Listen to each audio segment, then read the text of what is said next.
Bonjour tout le monde, j'espère que vous allez bien.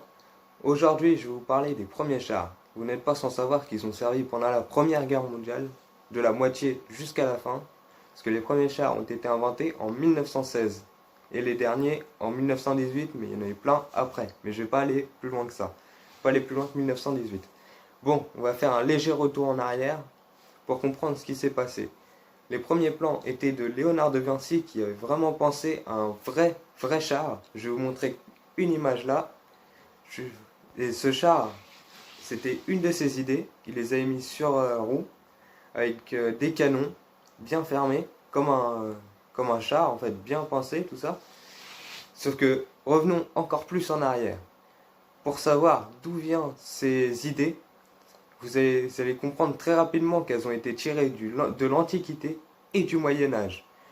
Ils étaient déjà utilisés sous forme de tours de siège, chariots renforcés et plein d'autres. Parce que c'était blindé, c'était sur roue, ça se déplaçait facilement, ça passait partout. Bref, on va revenir un peu plus loin, en 1912. Un lieutenant autrichien nommé Gunther Borstin, désolé si je le prononce très mal, c'est un autrichien, bon, ça j'y peux rien. Sa publication dans les journaux sont apparues en 1912, mais son idée est tirée de 1911, quelques années, enfin une année avant qu'elle se soit publiée dans les journaux. C'était un char avec un canon de 37 mm posé sur une tourelle qu'il a entièrement imaginé, qu'il a appelé Moto Geschütz. Bon, on va arriver en 1916 où il y a les premiers chars.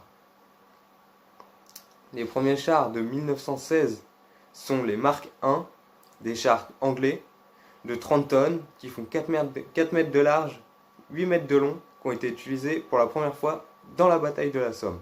Je vais vous mettre une image du Mark I là, et juste après, il y a les Mark II, Mark III, Mark IV et Mark V qui l'ont suivi, qui ont été créés les années qui suivent. Bref, je sais que, oui, voilà, son autonomie était de 40 km, mais ces chenilles ne tenaient pas plus de 80, donc il fallait les changer tous les 80 km, c'était pas très pratique, franchement. La même année, les chars Saint-Chamond, des chars français, ont été créés au même moment. Je vais vous mettre une image juste là. C'est pour ça qu'à la fin, il y aura tout ça qui sera pris. Bon, je suis bientôt à la fin. Les chars Saint-Chamond ont été utilisés en 1916, un peu après les Mark I des Anglais. Eux, ils étaient un peu plus efficaces, mais j'ai pas trop de détails sur eux, mais j'ai quand même une image qui est là. Bref, après, arrivons en 1917 avec les chars Schneider CA1 qui ont été faits en 1917, des chars français toujours. Puis, nous allons arriver en 1918 avec les Renault FT. C'est des chars français utilisés aussi sur la fin de la guerre, mais vraiment tout à la fin. Comme les chars A7V, des chars allemands assez efficaces, mais ça reste des chars qui ont été créés, c'est les premiers chars, donc les premiers, c'est pas toujours une très grande réussite, même si c'est une très grande avancée. Il y en a eu que 20 qui ont été créés. Je vous mets une image juste là. Le Renault FT, j'en mets une là, et le Saint-Chamond, je vais en mettre une là. Je crois que j'en ai pas mis.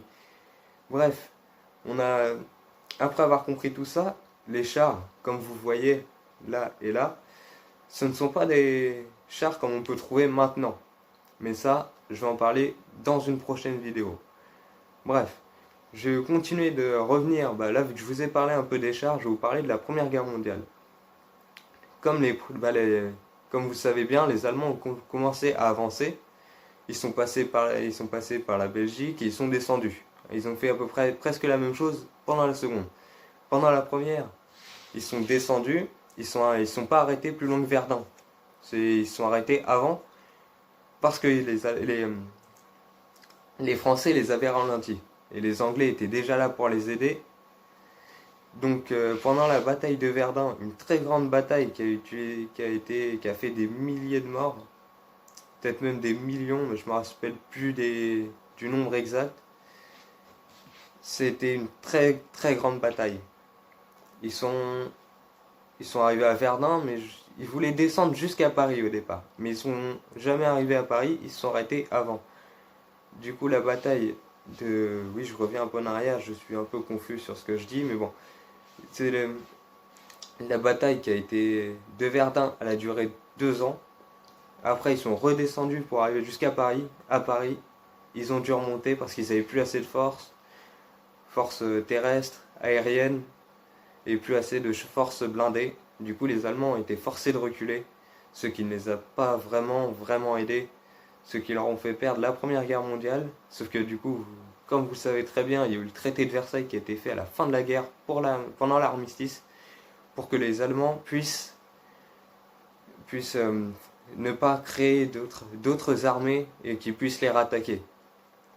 Mais ça, je vais en reparler dans une autre vidéo de l'entre-deux-guerres, la Seconde Guerre mondiale et toutes les autres guerres qui sont arrivées entre 1945 et maintenant. Il y a eu la guerre froide, la guerre du Golfe, il y en a eu énormément avec des chars. La bataille d'Irak, d'Iran, tout ça, il y en a eu énormément. Bref, mais ça vous le verrez dans une prochaine vidéo que je ferai très certainement très bientôt. Bref, tout ça pour dire à la prochaine.